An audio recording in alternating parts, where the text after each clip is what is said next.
এবার স্বাস্থ্য খাত নিয়ে বিস্ফোরক মন্তব্য করলেন ডিজির সাথে তর্কে জড়ানো ডাক্তার ধনদেব চন্দ্র বর্মন। ডিজির সাথে বিতর্কের সূত্রপাত কি নিয়ে সে বিষয়ে সংবাদ মাধ্যমে কথা বলতে গিয়ে বেশ কিছু বিষয়ে ক্ষোভ প্রকাশ করেন তিনি। বলেন, আমি অনেক সিনিয়র, 2013-তে এমএস করেছি, আমাকে 2025-এ সহকারী অধ্যাপক বানানো হয়েছে, বর্তমানে জেনারেল সার্জারিতে আছি, কিন্তু কর্তৃপক্ষের অবহেলার কারণে অপারেশন থিয়েটারে আমার এখনো কোনো অস্ত্রোপচারে অংশ নেওয়া হয়নি। আমি মনে করি এটি মানব সম্পদের অপচয়। আমাদের পর্যাপ্ত জনবল থাকা সত্ত্বেও সঠিক ব্যক্তিকে সঠিক কাজে লাগাতে না পারার ব্যর্থতাই এই পরিস্থিতির জন্য দায়ী।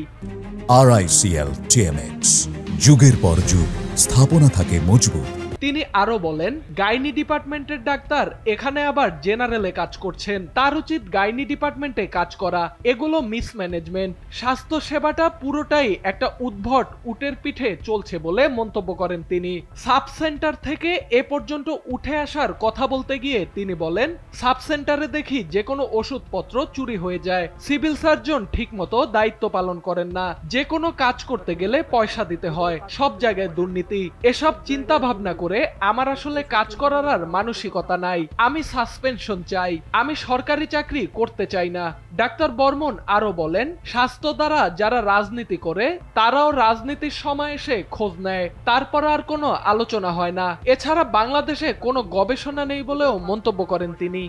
সব জায়গায় দুর্নীতি, এইসব চিন্তা ভাবনা করে আমার চিন্তা